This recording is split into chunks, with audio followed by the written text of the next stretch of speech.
karena sekarang Gerindra, memeh Gerindra aing mah. Sebelum jadi Gerindra, saya sudah membela Prabowo Subianto. Nah, apa hubungannya dengan Purwakarta? Ada hubungannya. Pada saat Deddy Mulyadi menjadi Bupati Purwakarta, menata Purwakarta, membuat Purwakarta berkarakter, membangun taman di setiap sudut, membuat patung-patung wayang sebagai identiti daerah. Patungnya dirobohkan. Deddy Mulyadi dihina, dimusrikan, dikafirkan. Duduk sendiri, tak ada yang menemani, tak ada tokoh Sunda yang datang ke saya.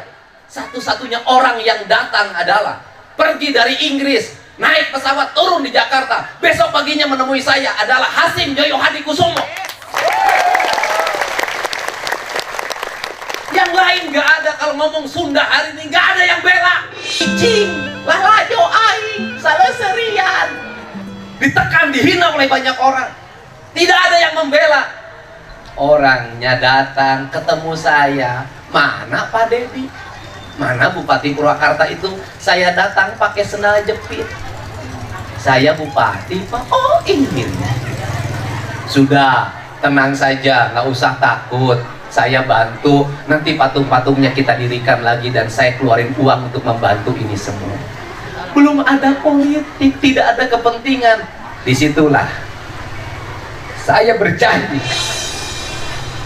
saya akan bela ini keluarga pada saat kapanpun dan dimanapun. 2014, Purwakarta waktu itu, Pak Prabowo-nya paling tinggi di Jawa Barat. Jadi membela, membantu, karena saya dibantu oleh sebuah keluarga yang jelas pembelaannya. Bukan datang ketika kepentingan, datang ketika kepentingan. Sahabat yang baik adalah sahabat yang datang ketika engkau ditinggalkan oleh siapapun. Sahabat yang baik adalah sahabat yang datang ketika engkau ditinggalkan oleh siapapun. Tetapi engkau besok Deddy Mulyadi jadi gubernur, penuh deui datang ka aing. Isukan aing jadi menteri, penuh deui datang ka aing. Maka kenapa saya menetapkan Onjen pemimpin Purwakarta ke depan? Karena dia selalu ada pada saat saya ditinggalkan oleh banyak. Kan baik cek batur awak naleutike, maka sama tuh jagung cek aing. Betul tidak? Ayah gigiran setia sampai hari ini. Jadi kalau dibilang Omjen orang tidak setia, salah. Omjen selalu setia pada janji. Betul tidak? Nah, ini yang dimaksud. Untuk itu ya kita ingin dong di Purwakarta Gerindranya bisa 20 kursi. Betul kan? Jadi anggota DPR na sing loba, tapi minta sing balager, sing nyaah ka rakyat sia. Pokoknya begitu aya anggota DPR, begitu jadi anggota nyanung, dieureunkeun ku aing. Benar tuh. Jadi dewan sia lain ganjang nyanung sia teh. Berean ta mah ici, mah iroh mah boleh. Oke? Oke? Nah, untuk itu sengaja saya keliling ke setiap daerah pemilihan, ketemu ngamprokan guningan kangen itu ngapoe aing kita tanggung jawabnya saya Jawa Barat aing di dia humpul muter turun-turun tempo YouTube atuh muter sambil menjadi jodoh. Nah, jadi mungkin kaharep bagaimana ke depan ribut deui wae itu rakyat nanti mau dikasih makan siang gratis. Olok duit negara, jeung aing teh meuning kana duit negara dihakan ku rakyat. Lebih baik uang negara dinikmati oleh rakyatnya dalam porsi makanan yang bergizi, berprotein dan bernutrisi bagi masa depan Indonesia. Lebih baik anak-anak kita dikasih investasi makanan yang baik. Tetapi sekolahnya nerapin aturan juga. Jangan sampai negara mensubsidi makanan anaknya jajan wae. Harus benar regulasinya. Nanti negara buat aturan, kepala sekolahnya buat aturan. Sekarang per porsi sudah disubsidi negara. Setiap porsi anak Indonesia setiap hari setelah Pak Prabowo jadi presiden makan daging, makan telur, minum susu gratis. Untuk itu diterapin aturan. Anak-anak Indonesia jatah jajannya masukin tabungan. Anak-anak Indonesia per hari ditentukan. Yang biasa jajan 20.000, hari ini nabung 20.000.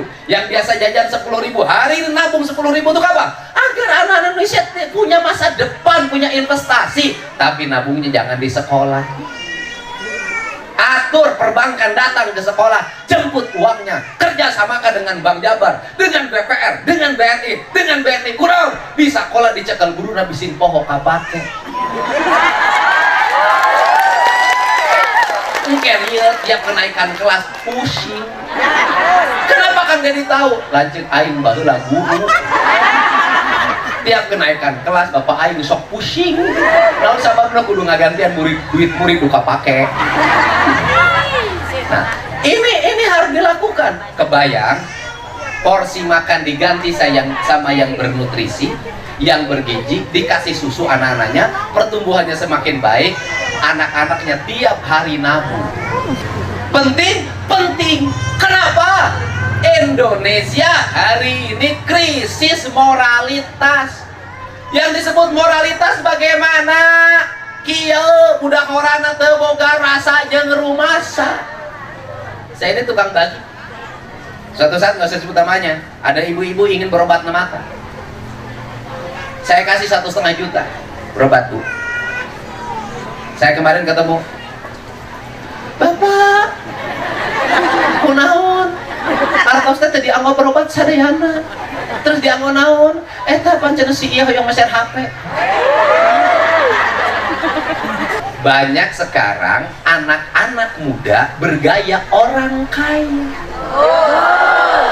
Pakai motor, pakai HP, traveling, healing, touring. Ari duitnya menangin yang Bang Emo. Bener enggak? Betul tidak? Harus dibenerin enggak? Negaranya harus tegas enggak? Makanya saya waktu memimpin tegas. Selain saya baik melayani publik, keinginan berobat, keinginan sekolah gratis, saya tegas. Tilang anak-anak sekolah yang ke sekolah pakai motor. Operasi sekolah-sekolah tidak boleh menumpuk motor. Tradisikan ke sekolah berjalan kaki. Rubah kurikulum jamnya menjadi jam 6 pagi agar mereka bangun jam 4 subuh. Orang-orang yang bangun pagi rezekinya tidak akan pernah mati. Betul tidak?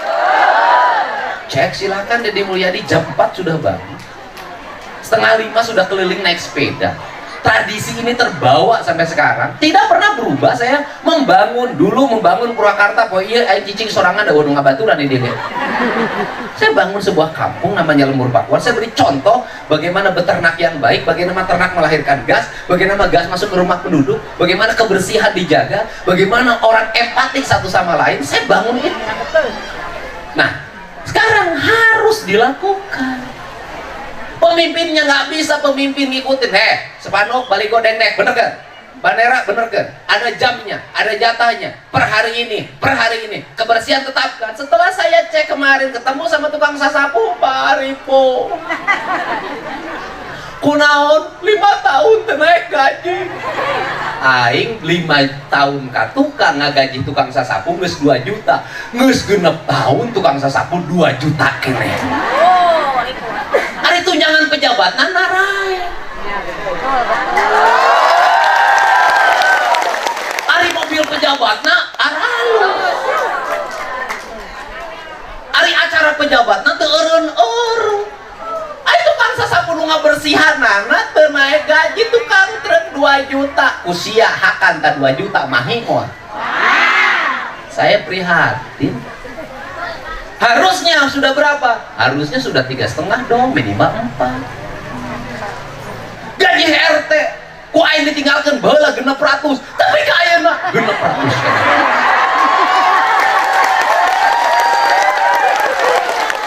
Benar kan? Gaji RW 700 keneh wae. Hansip 400, 1.200 hansip dieureunkeun nu tukang ngabersihan jalan baburan tak kotor kabeh. Makanya dengarkan, hei Saifullah Barah Binjai, kalau engkau ingin memimpin Purwakarta, aku minta gaji RT bisa 1 juta. Gaji tukang sapu bisa 4 juta. Tidak boleh ada perjalanan dinas ke sana kemari lagi. Hentikan kebiasaan itu. Tidak boleh ada kegiatan protokoler. Kembali Purwakarta seperti dulu yang melayani rakyatnya dalam setiap waktu.